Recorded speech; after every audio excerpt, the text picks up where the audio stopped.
welcome today to the Thriving in the Decade of Disruption webinar that we've started here at the University of Queensland Business School. It's been a really good series. We've had a lot of uptake, a lot of more people are tuning in live, and even a lot more people are coming and watching these things by YouTube at a later point. So really, I guess the whole point of this series is understanding that everything has changed. I mean, this word pivot, which was, I guess, an exclusive word used by us entrepreneurs and academics and consultants, really, the word pivot seems to have has become part of our modern lexicon. It really is a description of how this is going. You know, churches are pivoting, you know, charities are pivoting, cafes are pivoting, everyone's pivoting, and universities.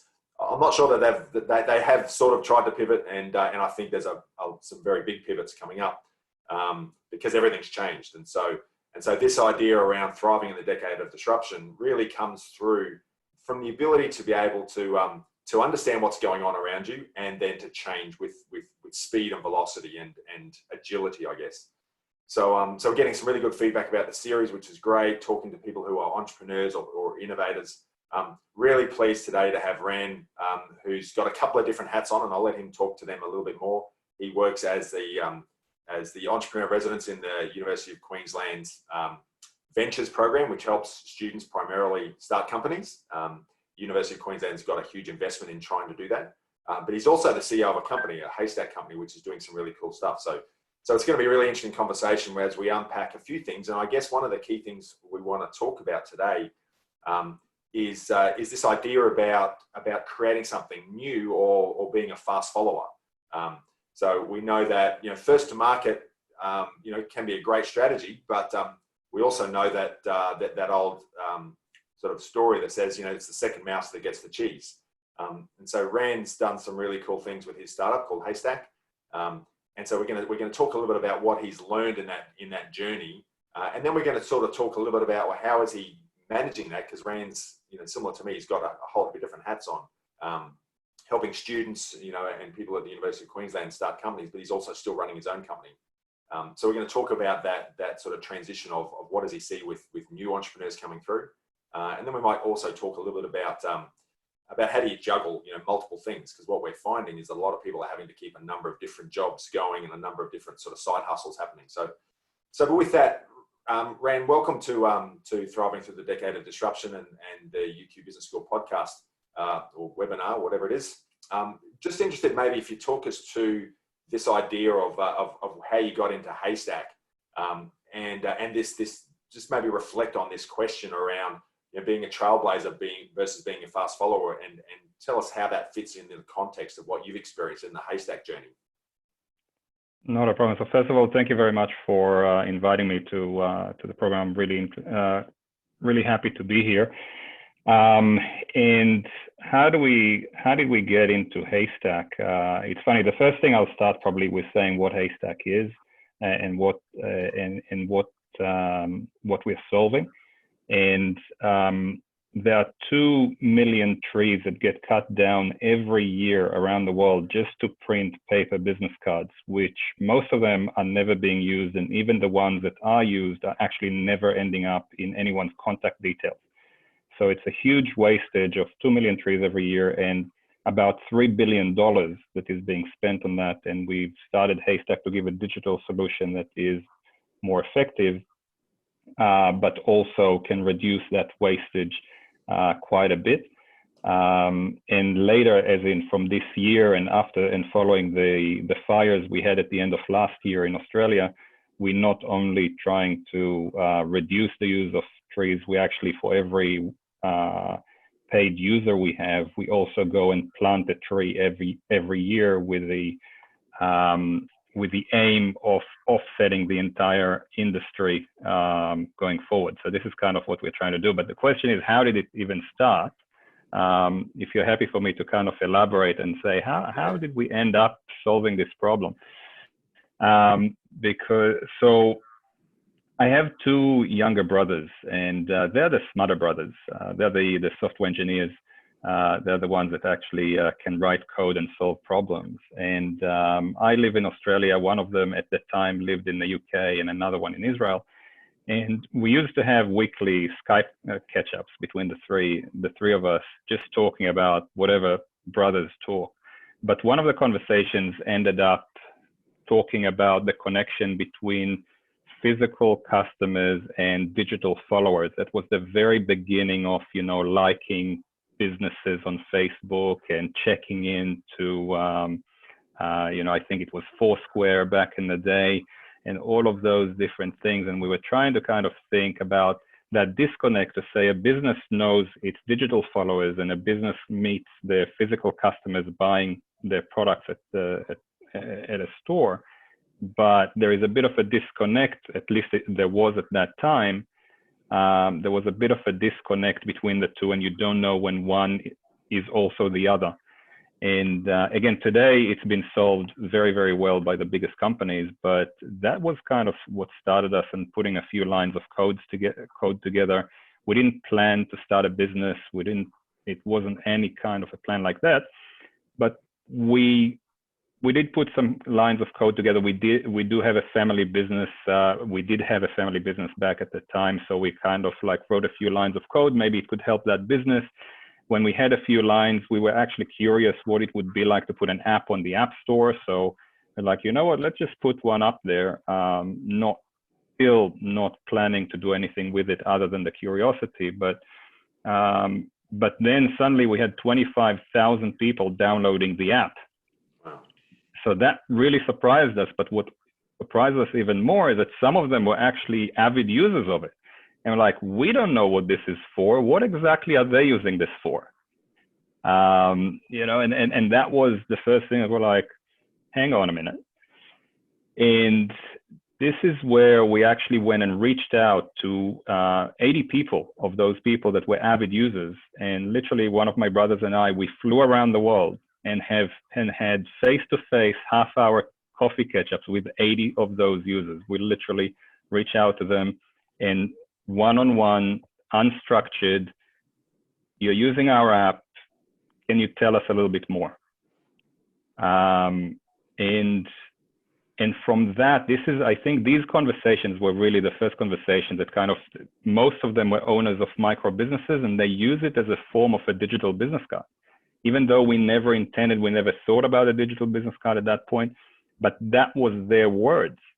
And for each one of them, there was a very strong reason why the paper card just did not do it for them, right? But they were very much edge cases. So they were like, look, this is great.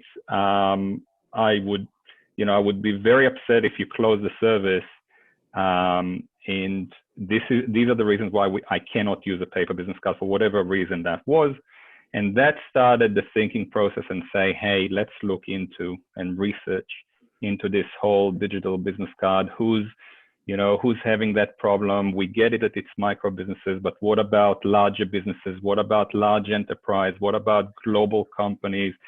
What are the trends? And that kind of started a whole research into that space to realize that there is a problem there, emerging problem that needs to be solved. And then it was in 2014 that we started the company, realizing that the trend is everything in our wallets is being digitized, and the big companies are trying to get the big prize, which is the money and the credit cards. But there are also other stuff. We have loyalty cards in there. We have business cards in there. We have receipts in there. We have all of those different things that sit in our wallet. But once our wallet is digitized, all of those will need to find a digital home. And this is where we decided to tackle the issue of digital business cards. So that's kind of how we started. Yeah, look, that's really interesting, Ran. And what I love about that is this idea of just starting and doing something and just seeing what the response is. That's the ultimate. Obviously before the time, but that's the ultimate MVP, where you just put something in the marketplace and just see what happens. And we talked, I've had a couple of conversations with other speakers around this idea of how do you know that you've got product market fit. Jim Kalakarinas, who's a Brisbane angel investor, talked about it. When people are just embracing your idea, when they're actually just buying it, when you're running out of stock, you can actually see that the signs of it pretty quickly. it's actually not like walking through quicksand. It's sort of like it's like you're on a skateboard and things are happening faster than you know what to do with. That's a sign of product market fit. So in many ways, it happened somewhat serendipitously or accidentally. I mean, you obviously did something which I think is really interesting. So you've got to that point where you've stumbled across a problem. You've looked at that problem and think, well, this seems like a problem that a lot of people have got. We've come up with a solution which we think solves that problem. Talk us about the process you did in terms of making that decision to say, well, look, we think this is actually a company. We actually think there's something behind this. You've got 25,000 downloads is pretty cool, but I mean, the ultimate market's a lot bigger than that. So how did you sort of go through that process of understanding, who are, is their competitors? Because we want to talk about this idea of being a trailblazer versus being a fast follower. So how did you understand, the landscape of who was in that market and did you have a clear pathway to actually go ahead and really create something that was going to be sustainable and scalable? Yeah, so look, product market fit is absolute key, and it's absolute key to find it early. And I see a lot of young entrepreneurs starting with a solution and then looking for a problem that solution would fix, and that makes it a bit of a problem. It's much better to kind of look around for the problem and then find the best solution for it. But in terms of what we've done from there, so we identified that there is this problem, and this is when we went to really do some market research. So we said, okay, we identified this problem, but it cannot be, I mean, the chances of, and I agree with you, it is creating a market. So by definition, it is a trailblazer solution. So we, and all the inconveniences and opportunities that come along with trailblazing solutions. But also the chances of, us or anyone else to, when you identify a problem, to think that we were the first ones to notice this problem and the first ones to tackle it is a little bit like, the chances of that is probably the chances of winning the lottery. So we went around and we said, who else has been working on this? And who else is suffering from it? Because one of the things we've done straight away, we went to interview people that print paper business cards for large companies, because I was really interested. We said, okay, now we get it at small, medium businesses. They have this problem, and this problem is only going to get greater as time goes past. But what about the large end of town? Because if they don't shift over, the small, medium would normally follow what these guys are doing, or they normally in sync with each other. One might go first and the other. We went to, and we actually interviewed a CEO of a company that they specifically print paper business cards for global companies. So they are the exclusive business card printer for Intel, for example. So they make sure for Intel that the Intel blue on every Intel card anywhere around the world is exactly the same shade of blue, and it gets delivered around the world. And they have these kind of big clients printing paper business cards for them. And we went through the challenges, and I think it was that conversation more than all the other conversations and research. And I really encourage people, when you look into solving problems, go and speak to people. I mean, there is obviously a lot of research done online, but speaking to people, you always find these insights that are never in any textbook. And it was that conversation that we realized there is a massive shift here. It's not just the digital wallet anymore, because businesses are moving to more transient workplace where they have more hot desking and they have more flexible work arrangements. And I'm talking about 2013 that we had these conversations, and we realized that, large businesses in the future will more and more agree for employees to work from anywhere. And now after COVID-19, it kind of accelerated it, right? So, but that is something that we've documented in 2013 from that conversation. We came out when we said, whoa, we have two different trends here. They come from two different directions. This is going to be big. So, and this is where we realize it's a big problem. It is worth looking into. And also the trend of it is only going to get bigger. And the next step for us was saying, okay, who else is currently or has tried to solve it? And this is where we were surprised with how many different companies we found. And I think, Cameron, I have one slide there for you if you want to share it with people, because that slide is literally coming out of our very, very first draft deck to potential early investors very early on, which was basically us doing research, who else is there? And we basically mapped all of those, and we found a lot. On this one, it's only the more obvious ones, but behind each one of those, there were more. So I think we definitely found more than 50, maybe close to 100 different solutions. And I think it's coming up. And on this slide, we actually plotted them. Who are they? And what year did they start working on this problem? And again, you see Facebook there. It's not that Facebook started in 2010, but Facebook in 2010 started working specifically on, this is one of the problems that they were trying to tackle. You can see Microsoft started before them. You can see LinkedIn is there. You can see Google is there. You can see all of those big companies are there, but also lots and lots of startups. And all of those were working on solving that problem from, not all of them were direct competitors, but they were all trying to solve that problem. And it's really important, by the way, as a word of advice for people thinking, in the early stage, when you do that research, don't look for people that are solving the problem exactly the way you do. Just think of the problem and the potential solutions, because very rarely do you find customers sitting in a dark corner crying, waiting for a solution to come. They do have alternatives that they use until you come up with your solution. So plenty of companies, and you could see that from the trend of these years, it was getting, we had more and more people in that field recognizing that that's a problem worth solving. So that was kind of the early groundwork that we've done to kickstart all of that.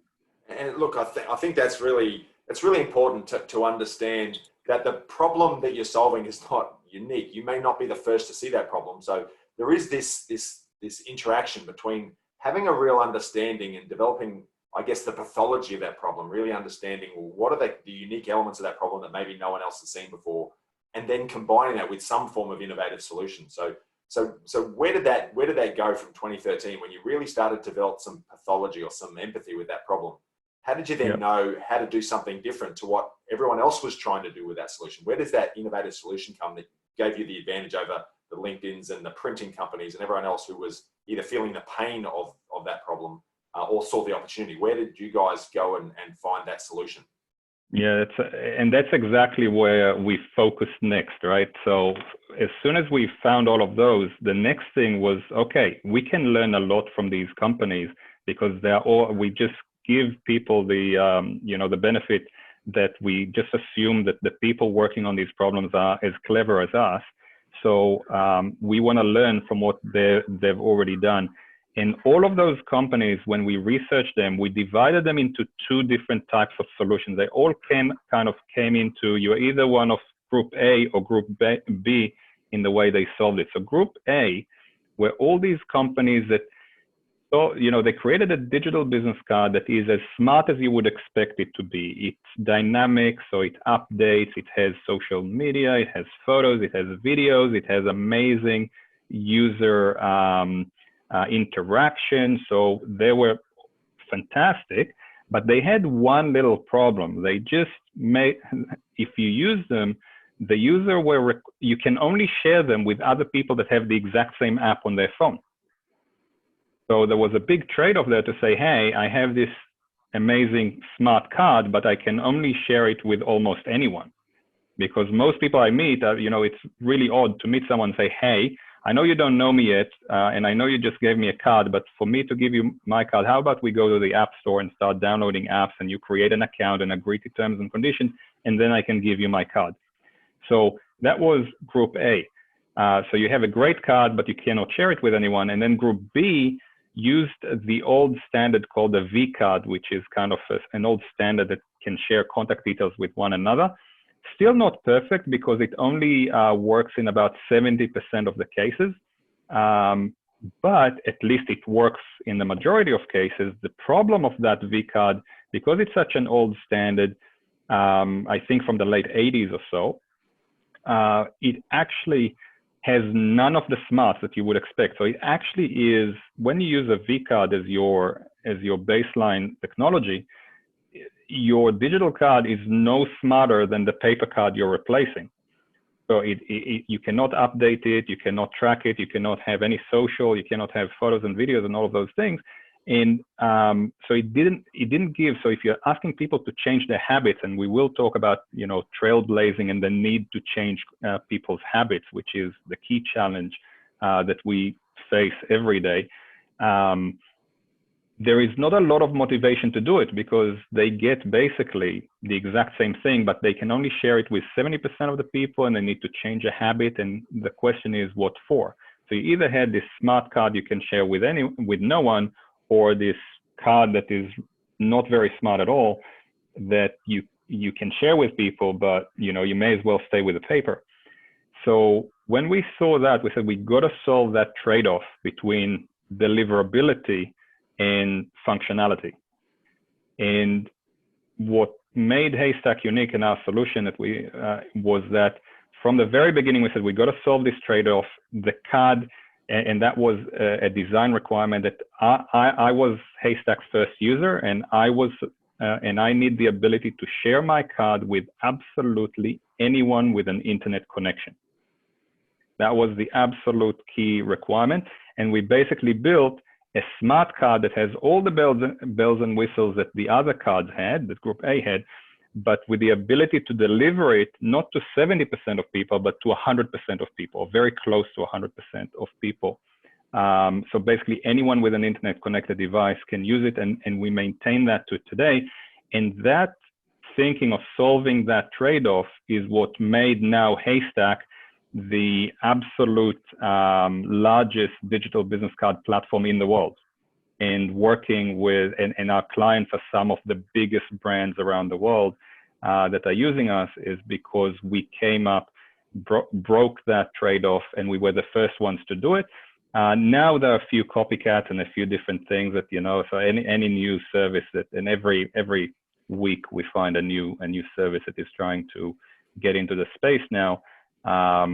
But they're all taking our approach because this is definitely the approach that seems to have taken most of the users.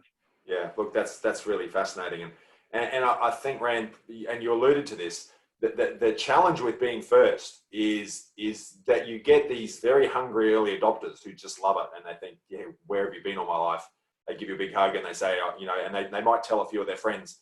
But in many cases, and I had another discussion with Michael Fox, who started Shoes of Prey, and these, you know, designer shoes, which you could design your own shoe and they could get it built bespoke. That was great, but it only ever got to the people who really were closet designers of shoes, and they couldn't get into that mass market, that early majority and late majority. So because to do that, and Michael Fox made this point, is to do that, you've actually got to change human behavior, which is really hard.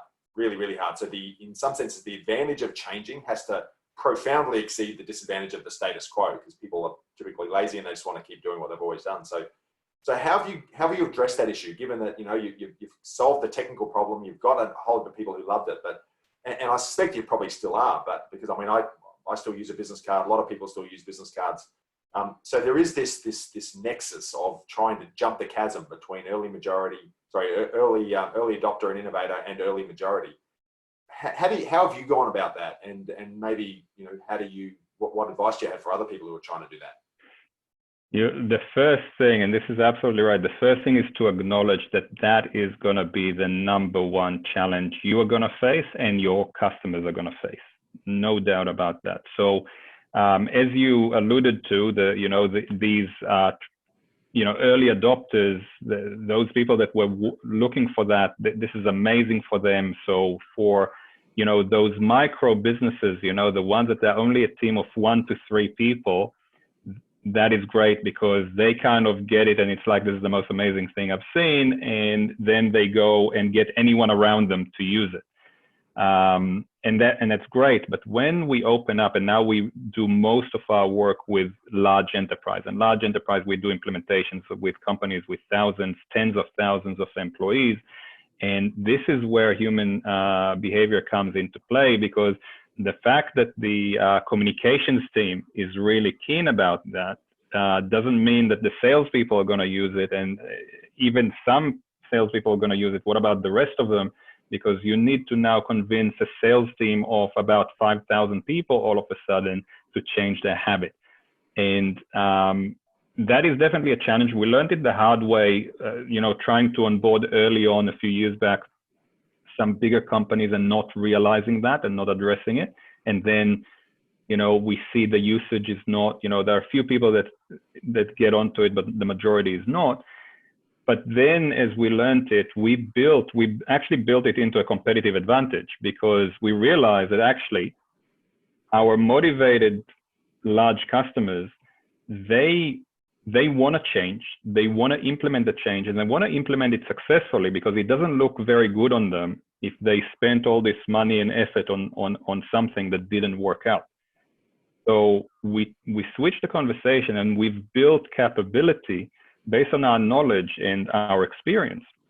We built the capability around changing user behavior, and we created an entire onboarding and communication process that we are very, very strict on, that we've built it with, that we work with internal communications team in our clients to build internal comms, whether it's on their intranet or internal emails, and it includes video tutorials and knowledge-based articles and a lot of activities that help the client do a successful change of habit. So, and by the way, we've done a lot of research in that. So a great book, if you want to read about consumer behavior, is Nir Eyal from Stanford University wrote this book called Hooked. So absolute must for anyone that wants to understand how to, this is Hooked. It's all about, getting consumers hooked on your digital products. So very fascinating book, and he has a lot of blogs that are interesting. So definitely worthwhile checking it out. But beyond that, we used our experience to build an entire approach to it, to a point that once we optimize it, that we saw that we get north of 90% conversion rate and success rate. That became a competitive advantage, because we are the only ones now that with large companies know how to do a successful migration of the user behavior. And that became a competitive advantage for us that is definitely helping us in the market. And it also that, return on investment for these companies, we definitely report through the analytics.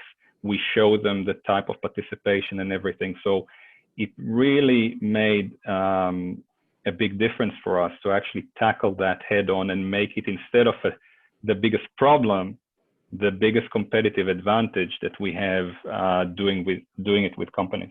Yeah, look, I hadn't heard that whole story. That's really fascinating, because what we talk about is in innovation and in trying to start new companies is you have an idea of a problem, and then you have an idea of a solution. You put that two things together, and it works at some level. But usually what happens is as you start to execute, you come across bigger problems or different problems. And this is why some people get so hung up on their original idea, and that they're just so precious and protective and secret about their idea. But in reality, the real value, the real unlock happens when you actually start executing and you realize that's actually not the problem. The problem is not the first problem we understood. The problem is actually deeper than that. And so what you've just told us is a great example of how you discovered a different problem, which was actually the human behavior. And so your IP, so to speak, your trade secret know-how is really about solving the human behavior problem, not the core value proposition is the digital business card, because that's easy to replicate. But actually trying to change human behavior, once now you understand how to solve that, that's actually where the value is, and that's where your competitive advantage is. So that's an excellent story. It is. Yeah, and look, it is knowing your customers, because this came about as part of us targeting specifically large enterprise. We realized that we definitely can deliver better value there. We have, because this is an enterprise grade solution, we needed to comply with privacy legislation around the world and with cybersecurity requirements of large companies and system integration, so integrating into the CRMs and integrating into HR systems and all of those kind of things to automate and to make that a scalable solution that we can roll out with large companies. And again, it's all about knowing your customers. So something that I make sure, even though I have support team that answers all of the support and everything, I definitely, one of the things I do, I schedule time every week that I go on and answer support calls and on the support and do all of the things that that I actually speak and interact directly with our customers, because these problems and these tweaks, you know, product market fit is not a point in time. It's a journey. And the more you grow, the more you want to do a product market fit to a bigger market. And for a bigger market, you do need to better understand the problem, to better understand what your customers value, and be able to respond to that. So absolutely key to discussing it with them. And I think that's fascinating, because in reality, sometimes the word product in product market fit, we can be lured into this false sense of security that this is just this product and the product is it. Whereas in reality, it's actually more business model fit, because it's not just around the actual product, you know, the actual widget. It's in some ways, it's all the other elements, which is how do you get it to the customer? How do you, what's the channel? What's the way that you keep and grow those customers? Who are you partnering with? So that's really where, the whole business model canvas and understanding your innovative business model, makes, the product is really just an embodiment of all of those things. And you don't discover those things until you start executing. And so really that's the beauty of that system. So just I want to finish off on Ran on one point, because it's not often I get to speak with someone who's got a fairly similar life than I do. I mean, I'm an entrepreneur in residence and academic at the business school. I run a consulting business, and I'm also CEO of a startup company. So I was talking with my wife this morning, and I've got 3 different hats and 3 different jobs, and it sounds like you've got a few different hats and jobs. Do you see that, in terms of talking to potential entrepreneurs, do you see that as being a way of the future in terms of maybe not just having the one job, and maybe you've got a side hustle, maybe you've got 1 or 2 side hustles? Now that you're working with students and entrepreneurs a lot, do you see that as a way of the future with rather than just being, if you're an entrepreneur, you've got an idea, you quit your job and you start a company and that's all you do? How do you see that playing out over the next sort of period of time? Yeah, look, the future of the employment is changing before our eyes. I mean, the trend was already there. It's just that COVID-19 kind of made it move a lot faster. It's going to be, the workforce is going to be more flexible. The whole traditional relationship of employer-employee is changing.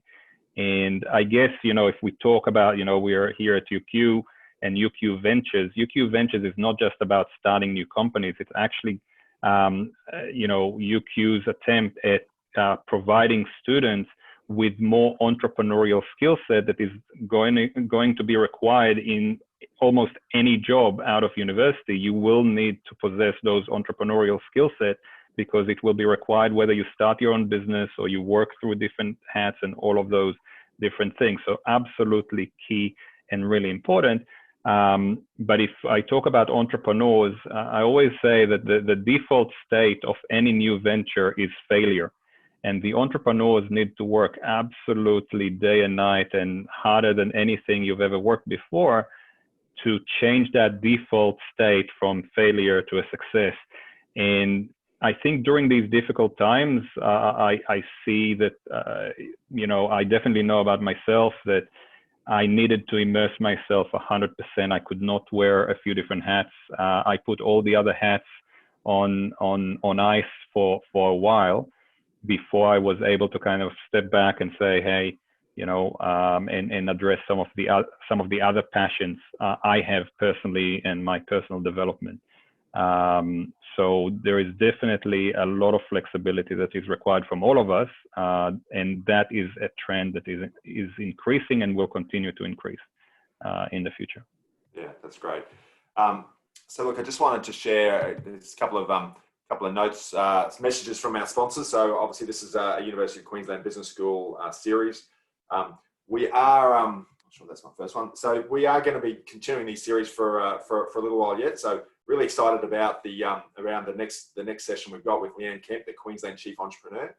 So Leanne's got a great story of her own startup and is now driving the Queensland government strategy around entrepreneurship. So don't miss that. Paul Birch is the Queensland Chief Scientist, so really behind trying to drive the science agenda and trying to see how we stimulate our economy, using world's best innovations. And then on the 26th of June, we're talking with Shay Quaver. So Shay's really interesting. She's a design anthropologist. She works with the Suncorp Bank to be able to try and make sure that when they develop products and services, they actually solve the right problem using ethnography and using observational skills. So Shay's a really interesting speaker and has some really very different ideas around how do you discover those insights. So please register for those workshops. And if I can just add on that, I see that you have Leeanne Camp coming up. And Leeanne Camp, we are very, very fortunate in Queensland to have such a chief entrepreneur. She's, by the way, talking about the research that we've done before I started the company, I went and met Leeanne for her advice early on back in 2013 as well. And she gave fantastic advice, and that was before she started her latest venture, because she's started so many different ventures, and she's one of the best advisors you'll ever meet. So absolutely recommending to join that session. I didn't realize that, Rand. Thanks for the plug. So that's going to be a really interesting conversation. So the other thing I'll just tell you about is the University of Queensland has got a whole range of online courses, and so some of them come from the Micro Masters in Corporate Innovation. So we've actually made some of those. Normally you pay for those. We've made a number of them at basically an admin cost of $8 each. So check out the website, some of those courses.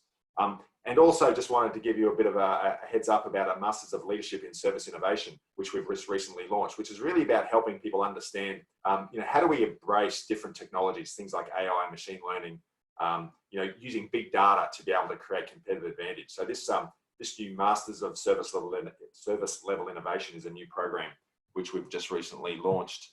So I'd encourage you to think about that. But look, Rand, so appreciate your time. I know you're crazy busy running a company and entrepreneur residence in the UQ Ventures program.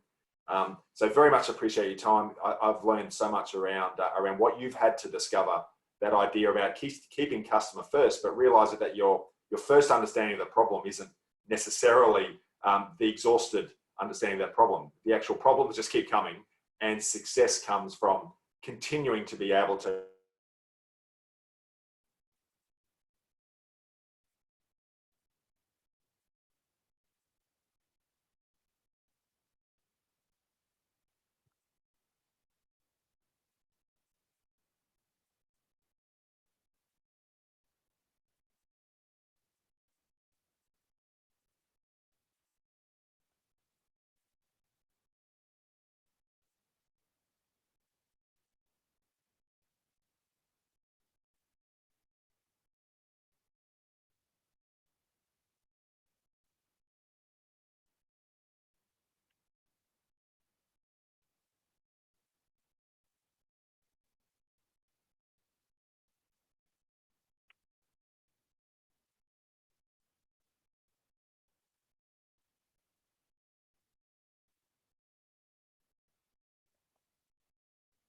Just not sure if this is still broadcasting, and what happened to Cameron. If people still see me, then I'd like to thank everyone for their time joining in, and I'll be happy to answer any questions. I think there is the ability to put in the chat a few things.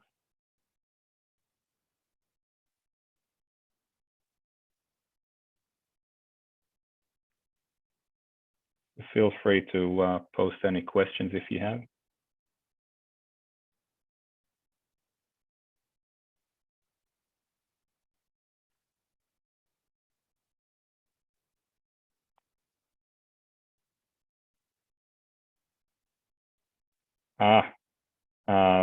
Great.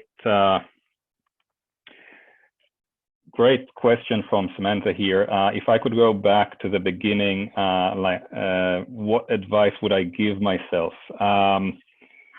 the best advice is not to try and get everything perfect before I start, because the learning start when you start executing. The point of, I mean, research is important, but actually going and executing and trying things and trying to get that MVP and really thinking what an MVP is, because you really want to make sure that it's still viable, but it really is the minimum possible. So really important to go and do that, because no one has a fully fledged, even though we think we do, it never ends up that way. They're never coming fully formed. It's kind of one of those things that we got to keep doing and moving forward. And as we move forward, it's almost like we have the ability to look over the corner and see the next problem and the next realization that keeps evolving our ideas. So I think, going back, Samantha, to your question, I would definitely tell myself to not sweat the little details and just move forward with MVPs and testing and going on and meeting the market with a product. Ray's asking to repeat the name of the book. The book is called Hooked, and it's by a Stanford professor called Nir Eyal. Nir is N-I-R and Eyal is E-Y-A-L. So a fantastic book called Hooked. How important is intellectual property for entrepreneurs? So Cameron, I just been answering questions while you were away. Sorry, mate, I just totally dropped everything. That's okay. That's okay. So how important is intellectual property for entrepreneurs? So what's important for entrepreneurs is to build competitive advantage, and competitive advantage can come in many different forms, and one of them is intellectual property, and that's important. When people talk about intellectual property, many times they talk about patents, but remembering that patents obviously really important in some areas, but remembering that this is not your first go-to for competitive advantage, because patents are really expensive. You know, there are so many different ways to create competitive advantage for your business that you really want to think about it from the perspective of competitive advantage, not from the perspective of protecting intellectual property. Specifically on intellectual property, people always think patents, but I'd like to point that actually protecting your brand and trademarks. And if you're thinking of going global, think about how do you manage your trademarking globally. And yes, it costs a lot of money, but building something that then someone else can copy and copy your brand, that's a big risk that you wanna manage as entrepreneurs. So intellectual property is definitely important. You always need to consider it. Just don't think of it as only patents. Think about all the other elements that intellectual property encompasses. Looks like there's another couple of questions up there. Yeah. Can you see them, Ran? Yeah, I can. So the question is, as an entrepreneur, how important would you say is to have a growth or benefit mindset? What kind of traits would you say are imperative for entrepreneurs to embody to be successful? Great question from Rubik there. So absolutely, the key thing for entrepreneur is the ability to execute. Execute and learn, and keep executing and keep learning and then fixing, and the flexibility of it. So you want to be determined, but also flexible. You want to be very good at listening to other people's advice, and not just always, like we have a human tendency always of kind of dismissing other people's ideas and say, well, I understand what you're saying, but this is why I'm right. We always like to justify why we are right, instead of actually, I'm speaking with someone, I only met that person for the first time, but let's assume, just take the point that he or she is very smart, and saying, if they think differently to me, actually analyzing why that is and what can we learn from it, rather than why can we dismiss it and why can we argue against it. So there is a point here of a good balance for an entrepreneur from one side to be determined, because we do see a dent in the universe that most people don't see, and we say, I can fix that, and in my dented universe, you know, that's how we should all be in the future. But also making sure that we listen, we truly listen to what other people say, and say, how can that improve my thinking and my plans and so forth. And beyond anything else, perseverance. Nothing is more important to an entrepreneur than perseverance, because the job of an entrepreneur is a never-ending problem solving. So it literally is, I think Cameron said it earlier on, you know, you think you're solving a problem, but then the next problem is always tougher and more complex than the previous one. And you stay on these problems, and you keep solving it and solving it and solving it, and you just keep at it. And as long as you're passionate about it, you just keep doing that. And that's I think makes it for a great entrepreneur. All right, I think that's exhausted our questions. So, Ran, that's been awesome. I've really enjoyed that conversation, and I've learned a lot, and I'm sure the people who are listening in have learned a lot. So thanks again for your time, and again, look forward to catching up on campus when we're allowed to get back together again. So thanks for your time, and we'll see you around soon.